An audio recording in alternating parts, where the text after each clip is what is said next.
చాలా విషమంగా ఉన్న పరిస్థితుల మధ్య దాదాపుగా 95% బర్న్స్తో ఇంకా ఒక అన్న ట్రీట్మెంట్ చేయించుకుంటా ఉన్నాడు. అంటే దాదాపుగా 9 మంది చనిపోయిన ఈ పరిస్థితుల మధ్య ఈరోజు ఇక్కడ ఇలాంటి తరుణంలో మాట్లాడవలసి వస్తూ ఉంది. ఇవాళ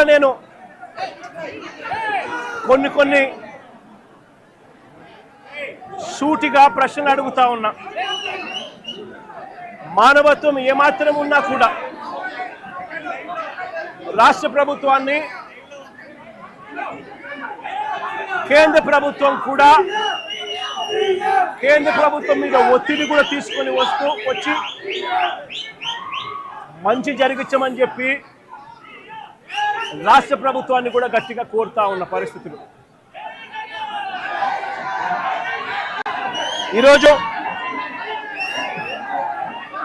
అందరం కూడా ఆలోచన చేయాలి.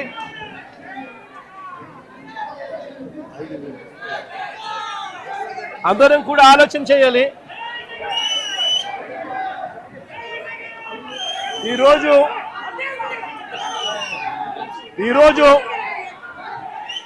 స్టీల్ ప్లాంట్లో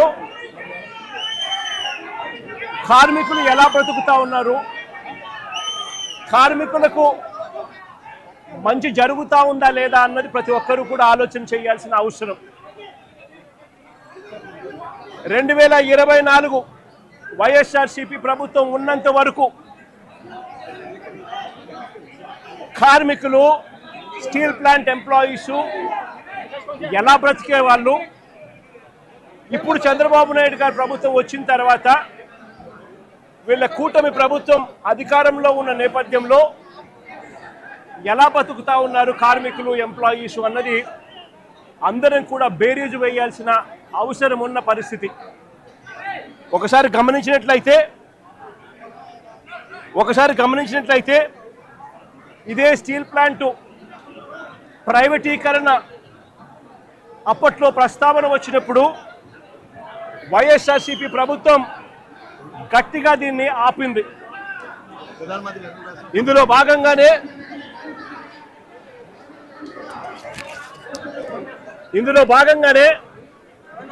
అప్పట్లో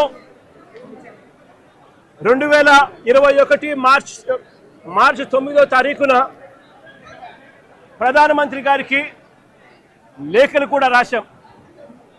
ఎట్టి పరిస్థితిలోనూ స్టీల్ ప్లాంట్ ప్రైవేటైజేషన్ జరగకూడదు, ఈ ప్లాంట్ను నిలబెట్టగలిగే పరిస్థితికి వివరిస్తూ ఏ రకంగా చేస్తే ఈ ప్లాంటు నిలబడగలుగుతుంది అని చెప్పి సలహాలు ఇస్తూ ప్రధానమంత్రి గారికి లేఖ కూడా రాశాం.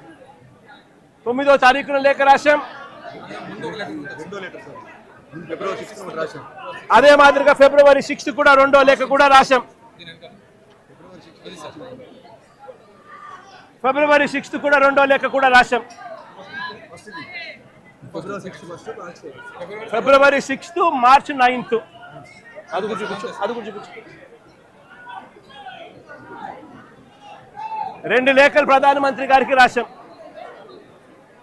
ఫిబ్రవరి 6, మార్చి 9. దీని తర్వాత